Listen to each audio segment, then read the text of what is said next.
right, so I'm going to talk about a similar story, but in a slightly different light. My background is that I'm actually a rap artist by trade, although I rap about unusual things. And a few years ago, I was in the UK touring a previous show that I did called the Rap Canterbury Tales, where I took Geoffrey Chaucer's stories and retold them as hip-hop songs. And as I was performing the show in the UK, a geneticist happened to see it. He works at the University of Birmingham. His name is Dr. Mark Palin. And he contacted me in 2008. And he said, Baba, next year is Charles Darwin's 200th birthday. I'm organizing a special symposium where scientists are going to give lectures on biology, and I need some entertainment. Would you be able to write me some evolutionary raps? His exact words were, would you be able to do for Darwin what you did for Chaucer? I thought that sounded like a good challenge. So I took up the gauntlet, but the condition was, of course, that I had to send him drafts of my lyrics so he could correct them for scientific accuracy, because he didn't want to embarrass himself in front of his peers. So basically what that means is, after going through this process, I have a hip-hop show that's peer-reviewed. So I'm going to be... I will be doing some peer-reviewed rapping in my talk today. The challenge with this was to try to find a way to make the evolutionary story relevant to everyone, and one of the ways that I did this was by looking at evolutionary psychology, which is the study of human behavior, human attitudes, and human beliefs from the perspective of Darwinian evolution. I'm not going to try to redeem everything evolutionary psychologists have tried to claim, but I'm going to look at one study and try to contextualize it for you guys to try to show the picture of an evolved mind. So this is from a book called Homicide, and I have some data here. This is different neighborhoods in the city of Chicago, and what they've done is they've looked at the homicide and violent crime rates, and they've looked at how they correlate with the male life expectancy at birth. Look how closely that correlates. High life expectancy predicts low homicide rates, and vice versa. Now, this is just one city, but if you look at this same data for different countries, it actually turns out to be a very similar pattern around the world. Life expectancy predicts violent crime, okay? And so what they've argued in this book is that basically what we call violent crime and murder, what this actually is aggressive young men competing for status and respect in environments where they don't have the opportunity to compete using forms of competition that we consider pro-social, like the arts, or like sports, or like music, or like education, or like jobs. If those low-risk forms of competition are present, young men will prefer them. But if they're not present, they are predetermined by evolution, predisposed to find a way to compete for distinction and status with their peers, and they will choose violence if it's the only means available. Because whatever you can do, you can always fight. Now, at this point, you'll notice I'm being very gendered, very exclusive. I'm saying young men instead of young people. Is that just to make the ladies feel left out? No. They found a little disparity between the number of murders caused by males versus the number of murders caused by females as a universal phenomenon. It's approximately 94 to 6%. And it fluctuates by a few percentage points, but in no society is it less than 90. Let that sink in. More than 90% of violent crimes and murders around the world in every culture are committed by young men, not young women, and I'll wager that was a young man who crashed that bottle just right there as well. Yeah. Something about them has this aggressiveness to it. And here's another survey from the same study, which looks at the age of the perpetrator and the murder rate for various areas. Now, notice that a 10-year-old girl and a 10-year-old boy are equally likely to commit a murder. Little angels, huh? But they've split the genders here. And look what happens at age 14. Boom! The boys spike off the charts, and the girls stay pretty much the same. What happens at age 14? Is that when these young men get socialized by their societies by playing with G.I. Joes to become violent? Or maybe there's a hormonal thing that kicks in at puberty that says, compete with your peers for status. And what you're seeing right there is the results. Now, this is the city of Chicago, but look at this. This is the entire country of Canada. We have almost the exact same pattern, and this is all the murders in male and female in different ages, all right? So basically, oh yeah, by the way, there's another chart that I don't have here, but that would show the exact opposite pattern with the females spiking at pretty much the exact same age, and the males staying pretty much flat. I bet you can guess what that one would be, of course, teenage pregnancy, right? Except the male line would actually stay flat.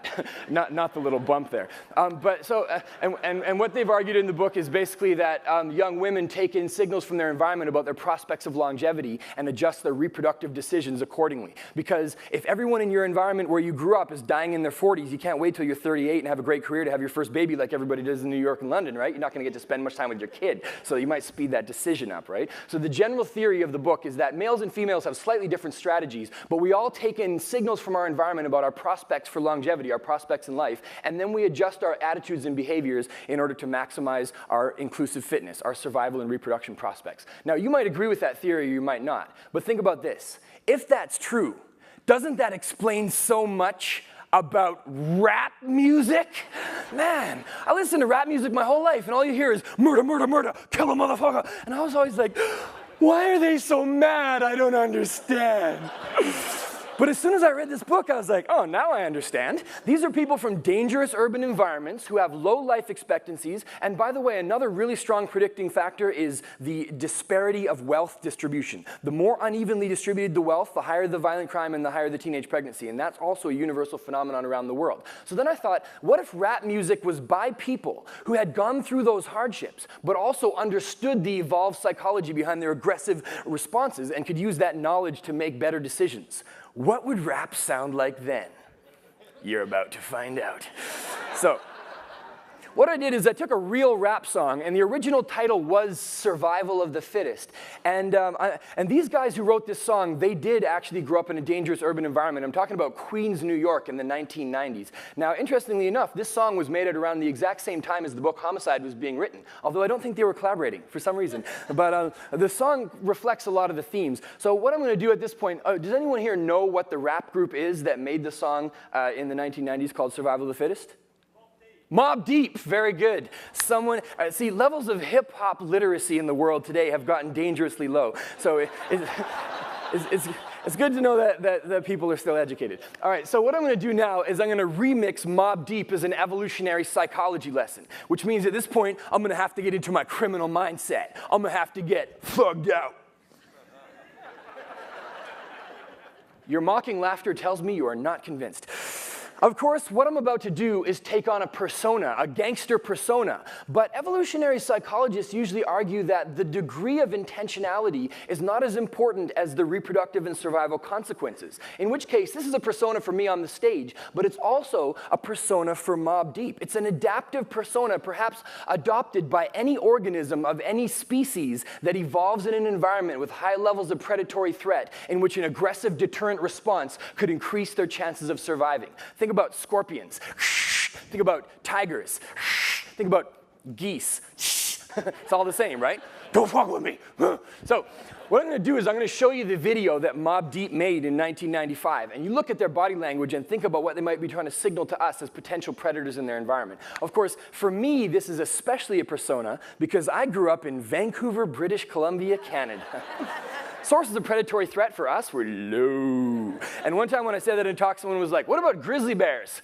To give you a sense of proportion, approximately 50 people have died of grizzly bear attacks in the last 100 years in all of North America. So that's like 2 weeks of gun violence in Queens in the 90s. Our adaptive responses were different. But of course, you can have a persona, or you can have a persona of a persona of a persona. So when I start acting like a gangster, am I actually imitating Mobb Deep, or am I imitating all the suburban white kids I grew up with who all decided for some reason they wanted to imitate Mobb Deep? Or maybe I'm imitating a white kid who imitated an Asian kid who imitated a Hispanic kid who imitated Mobb Deep. And how many times removed does it have to be authentic? And how do you know you're not a persona? Huh? Yeah. All right. Let's do this.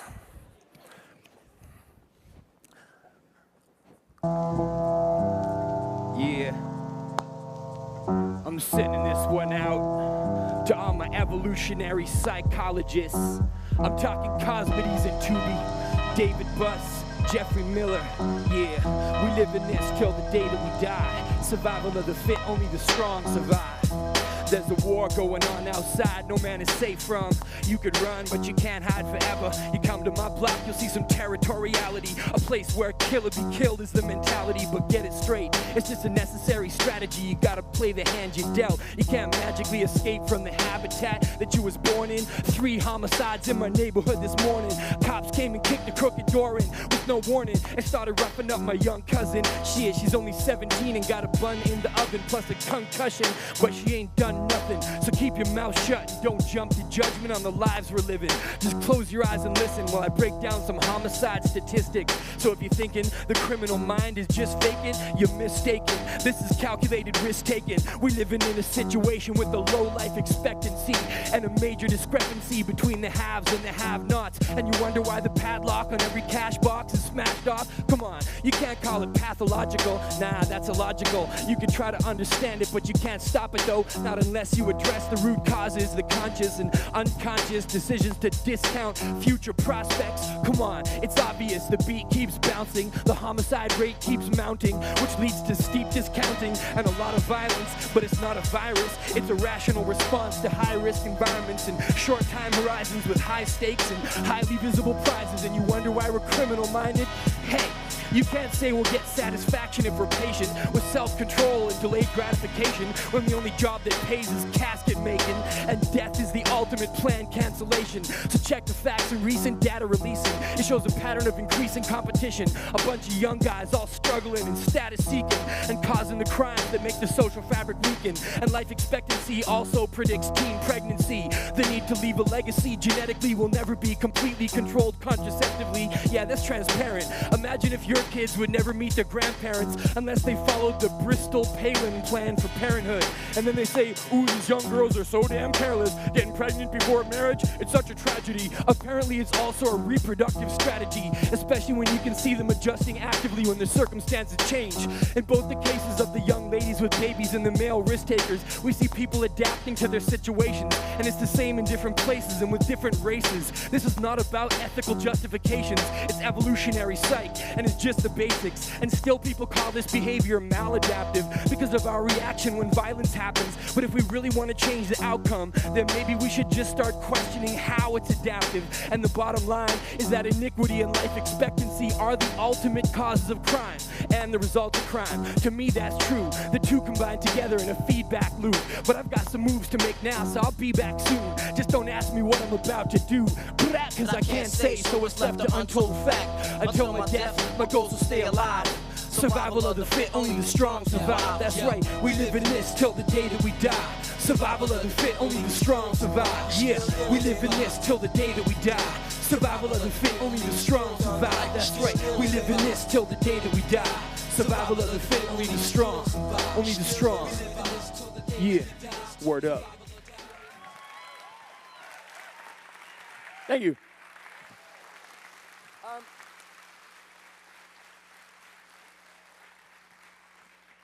I wouldn't dare leave things on that bleak of a note.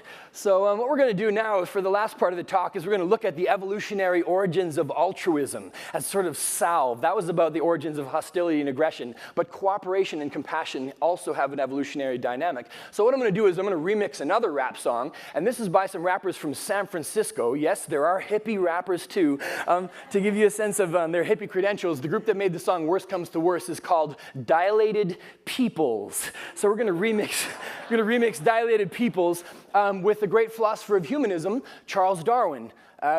Slide advance, there we go. Who wrote in the Defense of the Descent of Man, as man advances in civilization and small tribes united into larger communities, the simplest reason would tell each individual that he ought to extend his social instincts and sympathies to all the members of the same nation, though personally unknown to him. This point being once reached, there is only an artificial barrier to prevent his sympathies extending to the men of all nations and all races. Now, if you can excuse the Victorian paternalistic language that refers to human beings as men, we have a remarkable statement going on here. Darwin's basically saying, we are the world, we are the people. All right, so let's try this out. Let's drop that beat. Yeah. We gon' go to the bay, we gon' eat some bagels, we gon' do some yoga, whatever, y'all. It's like when worst come to worst, my people come first. But the question is, who are my people? Family members? People who look like me, speak my language, people in my city? Why not everybody, right? Some people got good friends, I got disparate friends. They live on different ends of the earth. But just pretend that we actually get to the end of the time of tribalism like Obama said, and dissolve the lines of difference. As man advances in civilization and small tribes expand into larger bases and communities, sympathies. The truest reason would tell each individual that it's not that difficult to extend our instinctual sympathies to all the members of one nation. Like, for instance, notice how everybody loves Canadians overseas, even if they're personally unknown? Well, so do I, but not so much when I come home. But I know that there's nothing to stop me extending this basic sympathy to the people of all races and all nations. By the way, those are Charles Darwin's statements paraphrased. A man ahead of his time, extending his imagination and formidable mind into a future where all human sympathies combine. See what I'm saying? It's like, when worst come to worst, my people come first. But if everybody on earth is my people, that's peace on earth, yeah? Peace on earth. Come on now. Throw your peace signs up. Everybody throw your peace signs up. What, we got arms dealers in the house? Come on, everybody. Yeah, even if you're backwards and offbeat, we can all get together. One world, right? Yeah. Spread the Darwinian love. Spread the objective altruism. Yeah. Thank you.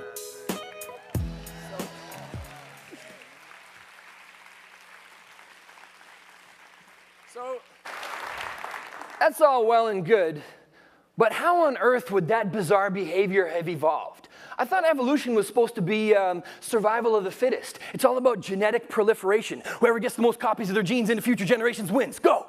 Then how could you use that for loving the whole world, right? Where does loving the whole world is a sort of human aberration, but even in general, how would organisms evolve to help each other? So this is a really interesting debate that's going on in biology, and I'm just going to sort of try to frame it. There's no way to get through it all. But what these are dictyostelium amoebas, and they are all in competition. If there's food between them, they're going to fight for it. But when they run out of food, they signal to each other that says, things are no good here anymore. Let's get out of here. The signaling protein causes them to coordinate their behavior, and then they band together and form a multicellular slug-looking thing. They call it, it's a slime mold, and then that thing crawls away as a multicellular cooperative organism to find a new, more habitable place for all of them. So they have a mechanism that they've evolved to switch from individually competing to cooperating for the collective gain of all of them. And when that gets to its destination, it forms into a stalk, and the top of the stalk bursts, and they go off like spores on the wind. But the ones that made up the base of the stalk have just committed suicide to help the ones at the top. So the big question is, how would that behavior possibly evolve if the ones that always make up the base get deleted from the gene pool? And there's this debate going on. You know, this is one organism, but the question is, how does altruism in general evolve? And some people say it's that organisms will only help their genetic relatives because they have copies of the same genes in them. That's kin selection. Some say that organisms will help each other with the expectation that when they are in need later on, that they will be helped, and that's reciprocal altruism. But then they need a mechanism to keep track, something like reputation or memory, which is how we keep track. But how would these guys keep track? Because they have no brains. The third one, that's the really controversial one, is group selection, which says that groups of cooperative organisms will outcompete groups of selfish organisms in environmental circumstances where cooperation is necessary for survival. And there's a fascinating debate in biology about whether this is just a theoretical possibility or whether it's actually happened throughout history. And the previous speaker mentioned E.O. Wilson, who's made, along with David Sloan Wilson, a very strong argument that it actually has happened rarely, but in certain circumstances, like with eusocial insects, and there's one form of mammal that's eusocial as well, which is the naked mole rat, and also in human beings. Human beings form coalitions, and they sometimes stand or fall based on their ability to cooperate. So I think this is the key question to deal with a lot of the social problems today. How do you take groups of selfish individuals and induce them to become groups of cooperators for their collective survival? And there have been many cases throughout history where organisms who failed to cooperate have gone extinct, and some people say that we as human beings are on the brink of that right now, and we obviously have the ability to compete and the ability to cooperate, and evolution can teach us about what environmental circumstances and what, and what ideas are necessary to try to help us to get into the place where we're cooperators rather than competitors when survival is at stake. So, that's a very broad brush of the evolution of altruism. They call it the problem of altruism, which seems sort of derogatory. Like, what do you mean? Altruism is great. It's not a problem. But it's a problem when you're talking about genetic proliferation as the origins of evolution. So I encourage you all to look into this very much. And if you don't already, listen to more rat music. These are testimonials, people, and they teach us a lot about the world that we live in today. Thank you very much.